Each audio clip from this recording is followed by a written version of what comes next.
Ring ring. Ding ding ding ding ding ding ding. Banana phone. Boop boop a doo ba doo.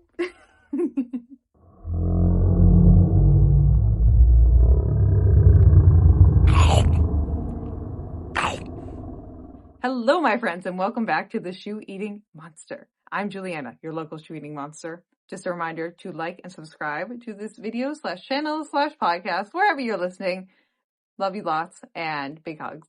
So today we are going to be doing my first ever 50-mile shoe review, and we're going to be doing a 50-mile durability shoe review. And today we're going to be talking about the Asics GT 2000 version 13, which is the shoe I have right here in my hand. And some of you might be thinking, wow, 50 miles, that's kind of not a super long time to test out a shoe.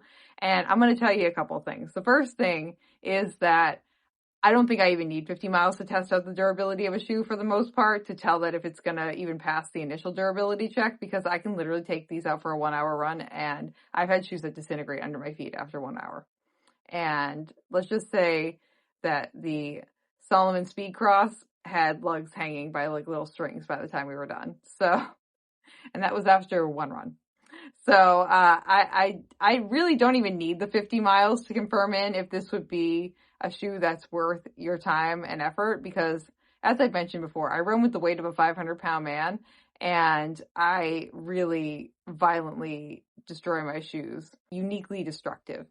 So I'm very uniquely destructive, and 50 miles for me is going to be probably equivalent to at least 150 miles from a regular strided runner.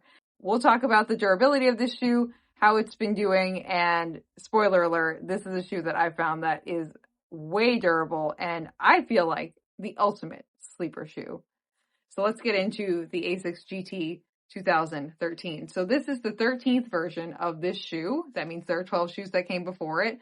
This shoe, I believe, retails at $140, and it is technically a support shoe. It's got the really nice square bottom. This is a shoe that is built for stability. It's kind of the lighter, more nimble version of the Kayano, if you're familiar with the Asics line. This is my square queen right here. Absolute square queen. I named this shoe the Gray Lady. Me and the Gray Lady have been having a pretty good relationship so far. So this shoe definitely surprised me because it's just not a standout shoe. It's a consistent shoe in the Asics lineup, but it's not like a standout shoe in the Asics lineup. And I will say, I think this is like the ultimate sleeper shoe because it's just like above average in so many different categories that the sum of all the parts together is definitely more than all of the parts by themselves. When it comes to durability, I was really impressed by this shoe after the first run. And like I said, I can tell after a first run if the shoe is going to be standing up to much of anything. And it didn't even look like the bottom of these had done anything. And it kind of retains that up until like maybe my 5th run. I took it on a 6th run today to get it up over 50 miles. So right now these are at 51 miles total running time on these shoes. And we'll look at the part of the shoe that I usually wear down the most. Whoop. And that is this area right through here on the side. And honestly, the fact that it's kind of worn down here and worn down here, which is typical for my running shoes. But definitely the whole tread is still there. There's still tread left on the side, and the rest of the shoe looks great and not really much wear through any other part on the shoe. And the fact that I've been able to get these to 50 miles and they just look like that is wild. And the foam compression on the side isn't anything crazy either. There's nothing really super crazy. There's no like major creasing or anything happening on the side there. So I'm really happy with that. There's nothing happening with the toe box where anything is ripping or anything like that. So I'm very happy with the durability of this shoe.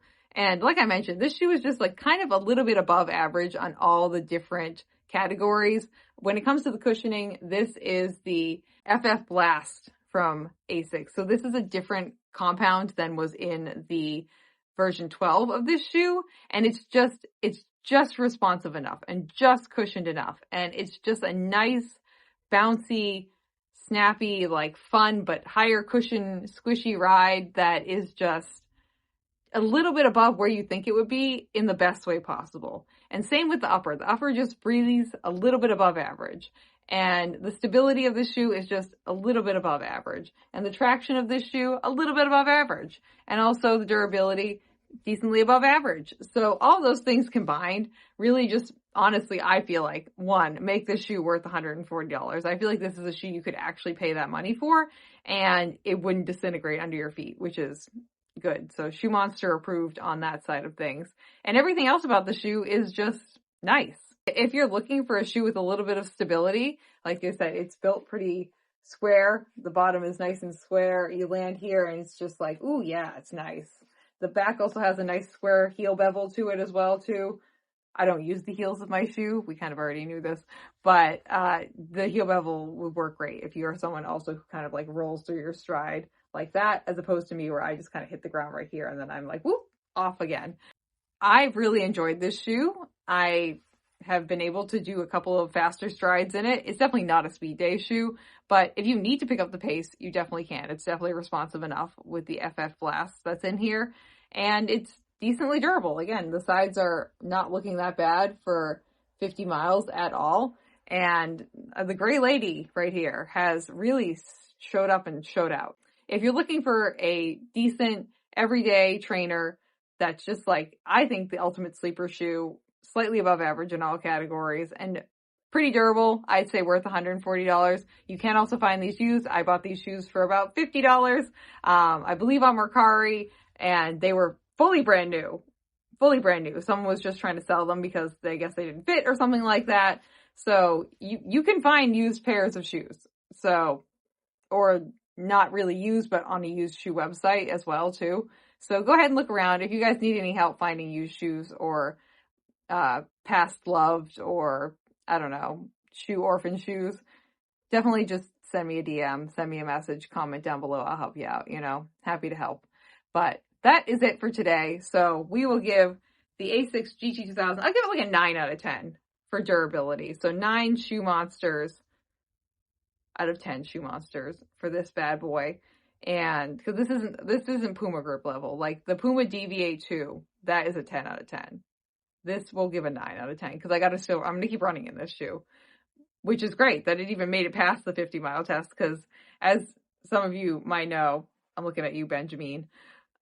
I really can destroy a shoe after one run. I can really, some of my shoes don't even make it 50 miles because they are just disintegrated. So, tis what it is. Tis what it is. But thank you guys for joining us on this episode of Shoe Eating Monster. Don't forget to like and subscribe and also leave a 5-star rating if you are on Spotify or Apple Podcasts. Love you very much, and I'll see you guys later. Woo-hoo. Shoe Eating Monster. Thank you for listening to this episode of Run Up. This podcast is edited, hosted, and produced by me, Juliana Coughlin. Brought to you in part by the Falmouth Running Club and the Falmouth Community TV station. If you'd like to connect with us, you can find us on Instagram and on TikTok at Runapod, and you can send us an email at runapod@gmail.com. And our original theme music was brought to you by the one and the only wonderful Jeffrey Hutton. And keep up the great work. I'm proud of you.